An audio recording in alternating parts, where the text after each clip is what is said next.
Here are 5 things to know on this Wednesday. A man from Herman is facing charges of having sexually explicit materials of children.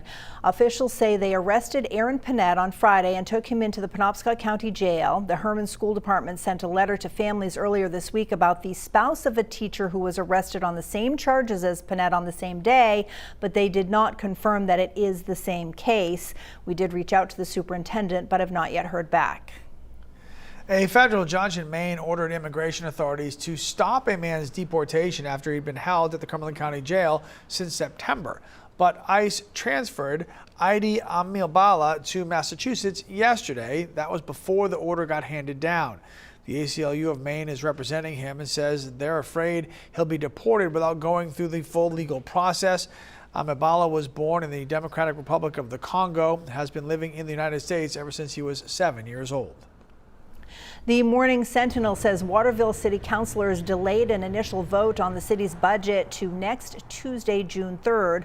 First responders say they hope that budget has funding to staff a 3rd ambulance. This comes after the closure of Northern Light Inland Hospital in Waterville. Emergency services are now being redirected to Thayer Hospital, also in Waterville, for inpatient care. First responders will need to bring patients to Augusta or Skowhegan.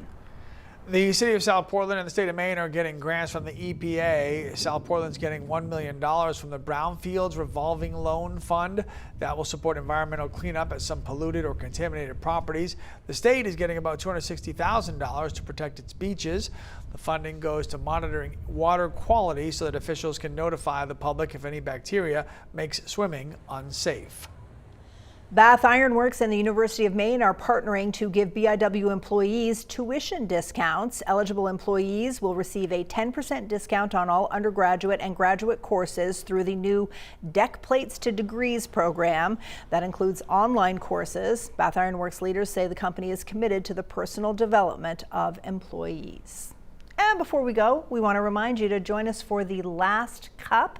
Today, we are talking about a variety of things, as we always do, including any wacky things that have happened to us while we're on the news desk. This inspired by the news anchor you may have heard about who was pregnant and whose water broke while she was in the middle of a newscast and she kept going.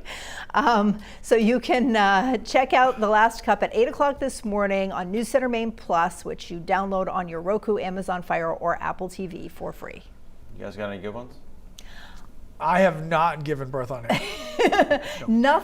Nothing that compares with that. No, nothing quite like that. Yeah. That sets the bar pretty high. That's a big one. Yeah. That's a tough one to beat. Yeah. We've had a few things. I've got one good one. I got a good one. Good. Yeah. All right, 80, summer today. Enjoy it, folks. It'll be mostly sunny. Tomorrow it starts to cool off, a few showers around. And then over the weekend, we will get steady rain Friday night through, it looks like right now, midday Saturday. And then the rest of the weekend is pretty good. Just a little on the cool side this weekend, 60s. All right. Okay. You don't seem that excited. About the weekend? About just that the type of weather? in general.